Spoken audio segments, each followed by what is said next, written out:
Hello students, myself Geeta Sharma and this is your SST class. Students, we are completed our geography chapter 6 manufacturing industry विनिर्माण उद्योग हमारा chapter complete हो गया है और I hope आप लोगों ने सभी ने इसको अच्छे से समझ लिया है और इसके इंटरनल क्वेश्चंस भी राइट कर लिए हैं. So students, today we are going to discuss the exercise question of this chapter. तो लेट्स स्टार्ट. इसके एक्सरसाइज क्वेश्चन हम कर लेते हैं. फर्स्ट जो है वो मल्टीपल चॉइस क्वेश्चन है. Which one of the following industries use limestone as a raw material. जो नीचे दिए गए इनमें से कौन सी ऐसी इंडस्ट्री है जिसमें हम लाइमस्टोन को as a raw material use करते हैं. लाइमस्टोन क्या होता है? लाइमस्टोन होता है चूना पत्थर, यानी कि कच्चे माल के रूप में चूना पत्थर कौन से उद्योग में यूज़ किया जाता है. तो वो कौन से उद्योग में यूज़ किया जाता है? वो है हमारा सीमेंट उद्योग. जो सीमेंट उद्योग का रॉ मटेरियल है वो है लाइमस्टोन. क्वेश्चन सेकंड है, which one of the following agency market steel for the public sector plants. निम्नलिखित में से जो नीचे दिए गए उनमें से कौन सी एजेंसी है जो स्टील बनाती है? तो वो है सेल. जो सेल है वो क्या बनाती है? Steel. Which one of the following industries use bauxite as a raw material. जो नीचे जो इंडस्ट्रीज दी गई हैं वो बॉक्साइट को uses bauxite as a raw material, bauxite को as a raw material use करती है. तो वो कौन सी इंडस्ट्री है? वो है aluminium. Which one of the following industries manufacture telephone, computer etcetera. कौन सी इंडस्ट्री ऐसी है जो टेलीफोन और कंप्यूटर को बनाती है? तो वो कौन सी है? वो है electronic industry. Question number second जो है वो है, answer the following briefly is not more than 30 words में आपने इसका आंसर देना है. वो है फर्स्ट क्वेश्चन इज़, इसका जो फर्स्ट पार्ट है वो है व्हाट इज़ मैन्युफैक्चरिंग. तो क्वेश्चन है व्हाट इज़ मैन्युफैक्चरिंग, यानी कि विनिर्माण क्या है. तो ये तो चैप्टर्स के स्टार्टिंग में हम बहुत बार ये क्वेश्चन हम रिपीट कर चुके हैं कि विनिर्माण क्या होता है. Manufacturing is the process in which goods are produce after processing the various raw material. The raw material themselves में भी मैन्युफैक्चर प्रोडक्ट्स. जो मैन्युफैक्चरिंग होता है एक प्रोसेस होती है जिसमें रॉ मटेरियल को यूज़ करके एक कॉस्टली मटेरियल तैयार किया जाता है और इसमें जो रॉ मटेरियल है वो अपने आप में क्या है? मैन्युफैक्चर प्रोडक्ट्स हैं. अगला क्वेश्चन है, name any 3 physical factor for the location of the industry. Industry अगर हमने लगानी है तो उसकी स्थिति के लिए कौन से फिजिकल फैक्टर होने जरूरी है? तो उसके लिए क्या होना चाहिए? उसके लिए हमारे पास एक तो अवेलेबिलिटी ऑफ रॉ मटेरियल, यानी प्रॉपर रूप से रॉ मटेरियल हो, अवेलेबिलिटी ऑफ एक कैपिटल हो यानी कि पूंजी हमारे पास प्रॉपर हो, and proximity to the market. और मार्केट भी क्या होनी चाहिए? नज़दीक होनी चाहिए. नेक्स्ट क्वेश्चन है, name any 3 human factor for the location of the industry. एक इंडस्ट्री की लोकेशन के लिए कौन से ह्यूमन फैक्टर होने चाहिए? तो हमने पढ़े कि फिजिकल फैक्टर कौन से होने चाहिए, यानी कि भौतिक कारक. अब हम मानवीय कारक भी मोस्ट इंपॉर्टेंट है, तो वो कौन से होने चाहिए? तो human factor essential is deciding the location of an industry are availability of cheap labour, availability of service such as consultants and financial advice and resources for the maintaining labor. तो human factor के जो है जो most important होने चाहिए किसी भी industry के लिए, एक तो चीप लेबर यानी कि जो मज़दूर है वो चाहिए, श्रमिक सस्ते होने चाहिए, और सर्विस होनी चाहिए कौन कौन सी? कंसल्टेंट्स और फाइनेंशियल एडवाइस यानी कि सलाहकार, फाइनेंशियल सलाहकार हो, वित्तीय सलाहकार हो, साथ में लेबर जो है प्रॉपर होने चाहिए. तो ये सारी चीज़ें ह्यूमन जो फैक्टर हैं ये मोस्ट इंपॉर्टेंट है, ये सारे होने चाहिए. नेक्स्ट है, what are basic industry. Given example. Basic industry क्या है? उदाहरण दीजिए. बेसिक इंडस्ट्री मीन्स आधारभूत उद्योग किन्हें कहा जाता है? तो आधारभूत उद्योग कौन से होते हैं? Basic industry are those which supply their raw material to industry which manufacture other goods. Basic industry उनको बोला जाता है जो क्या करती है? रॉ मटेरियल सप्लाई करती हैं इंडस्ट्रीज़ को मैन्युफैक्चर के लिए, यानी कि एक नई चीज़ निर्माण करने के लिए जो क्या करती हैं? रॉ मटेरियल सप्लाई करती हैं. तो जैसे कि हमारी आयरन स्टील इंडस्ट्री है which supply steel to the automobile industry. वो किसको सप्लाई किया जाता है? जो आयरन स्टील इंडस्ट्री है वो स्टील ऑटोमोबाइल इंडस्ट्री को सप्लाई करती है. नेक्स्ट क्वेश्चन है, name the important raw material use in the manufacturing of cement. जो अगर हमें मैन्युफैक्चरिंग ऑफ सीमेंट करना है, सीमेंट बनाना है, तो हमारे लिए कौन से इंपॉर्टेंट मटेरियल होना जरूरी है? तो इंपॉर्टेंट रॉ मटेरियल जो होने जरूरी है वो लाइमस्टोन है, सिलिका है, एलुमिना है, जिप्सम है. Apart from these coal, electric power and transportation also needed.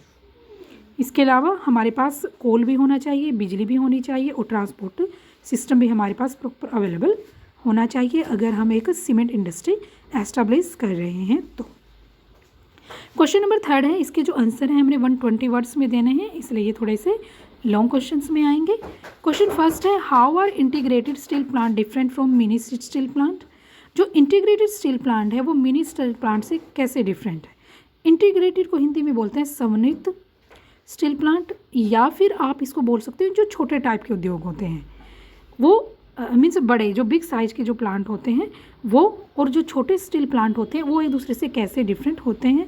What problem does the industry face, तो इंडस्ट्री को कौन सी प्रॉब्लम फेस करनी पड़ती है। And what recent developments have lead to be rise in the production capacity. इसके साथ जो डेवलपमेंट्स है वो कैसा होना चाहिए और प्रोडक्शन कैपेसिटी कैसी होनी चाहिए। तो जो इंटीग्रेटेड स्टील प्लांट्स हैं यानी कि जो समन्वित इस्पात उद्योग हैं वो डिफरेंट होते हैं मिनी स्टील प्लांट से, क्योंकि जो इंटीग्रेटेड स्टील प्लांट होते हैं वो लार्ज होते हैं, बड़े टाइप के होते हैं। Everything in one complex from integrated raw material to steel making.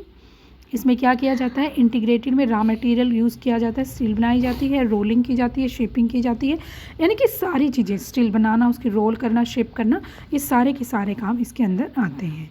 दूसरी तरफ जो मिनी स्टील प्लांट है वो स्मॉलर होते हैं, छोटे टाइप के होते हैं।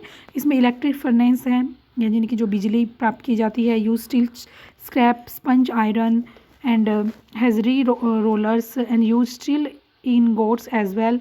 तो इन सभी काम को किया जाता है। It produce mild and alloy steel of given specification. इसमें जो प्रोडक्ट्स होते हैं वो कैसे होते हैं, मिल्ड और एली होते हैं।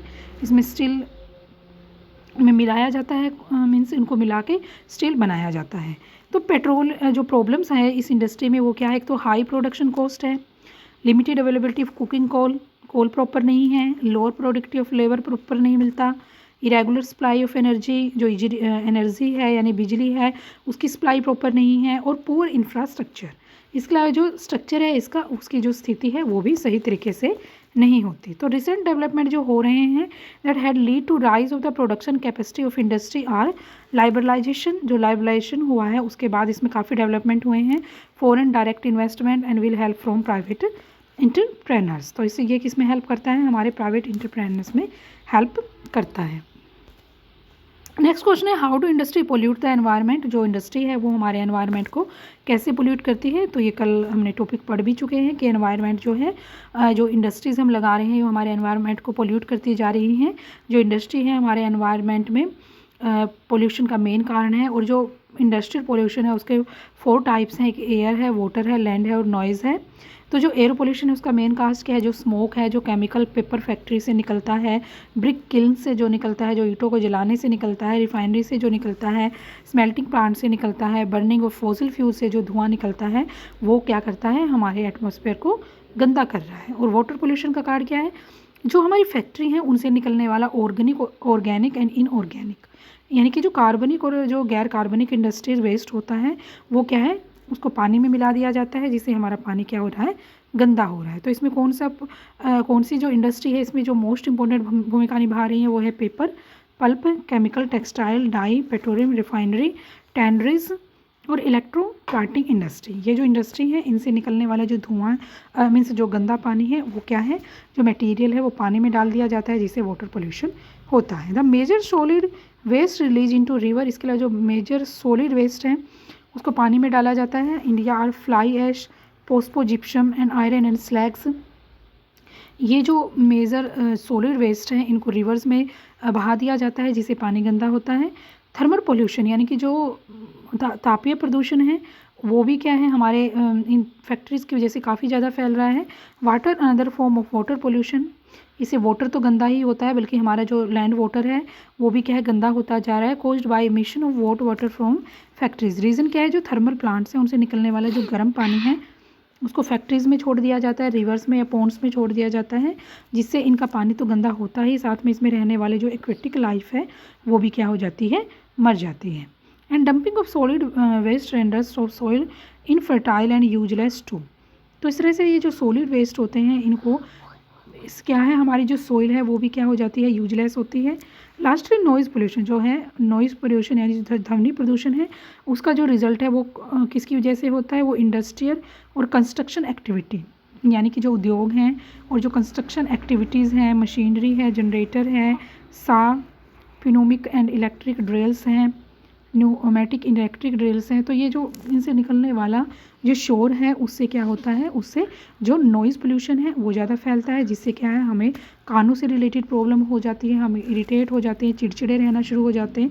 तो बहुत सारी प्रॉब्लम्स हमारे सामने आती हैं। नेक्स्ट और लास्ट क्वेश्चन जो है इसका वो है discuss the step to the taken to minimise environmental degradation by industry. आपने वो स्टेप बताने हैं जो इन्वायरमेंटल डिग्रेडेशन यानी कि जो पर्यावरण निम्नीकरण हो रहा है, जो पर्यावरण हमारा दूषित हो रहा है इंडस्ट्री द्वारा, उससे बचने के लिए कौन कौन से स्टेप उठाए गए हैं। तो बहुत सारे स्टेप्स हैं जो उनसे बचने के लिए उठाए गए हैं। सबसे पहले तो इसमें क्या है, तो steps to be taken to minimise environmental degradation by industry as follow. तो जो नीचे दिए गए कुछ स्टेप्स हैं जो जिनको फॉलो कर सकते हैं हम, जिससे हमारे जो एनवायरनमेंट है वो बच सकता है। कंप्लीटली नहीं तो कुछ परसेंट तो हम अपने अपने एनवायरनमेंट को बचा ही सकते हैं। तो कौन से स्टेप हैं? एक तो है कि हमें वाटर पोल्यूशन को कंट्रोल करने के लिए industrial effluents needs to be treated on all 3 level, primary, secondary और टर्शियरी। यानी कि अगर इंडस्ट्रीज़ हैं हमारी, जो इंडस्ट्री से निकलने वाला जो भी एफluents हैं उनको क्या करना चाहिए हमें उनका जो लेवल है, जो हमारा प्राइमरी और सेकेंडरी टर्शियरी यानी तीनों इंडस्ट्री में तीनों सेक्टर के अंदर जो पोल्यूशन फैल रहा है उससे बचने की कोशिश करनी चाहिए। हमें क्या करना चाहिए, water processing should be minimise, we reuse, पानी को दोबारा यूज़ करना चाहिए, रिसाइकलिंग करनी चाहिए, रेन वाटर जो है उसको यूज़ करना चाहिए, और ground water use should be regulated by law.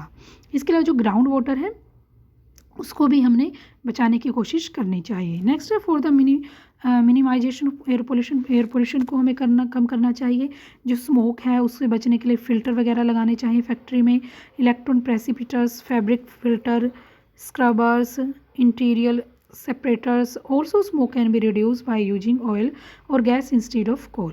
और जो स्मोक है कैन बी रिड्यूस, जो धुआं है जो निकलता है वो भी क्या करना चाहिए, ऑयल और गैस जो है द्वारा इंस्टेड ऑफ कोल, यानी कि हमने कोल की जगह ऑयल या गैस उसको यूज़ कर सकते हैं, क्योंकि कोल से क्या है बहुत ज़्यादा पोल्यूशन फैलता है।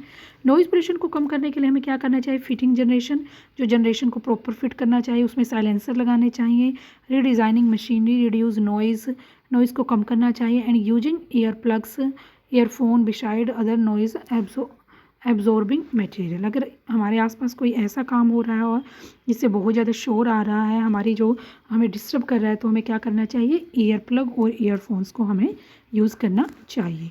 तो इस तरह से ये क्वेश्चंस हैं हमारे काफ़ी इजी हैं। तो ये सभी बच्चों ने ये जो क्वेश्चंस हैं आज इनको लर्न करना है। Thank you, have nice day.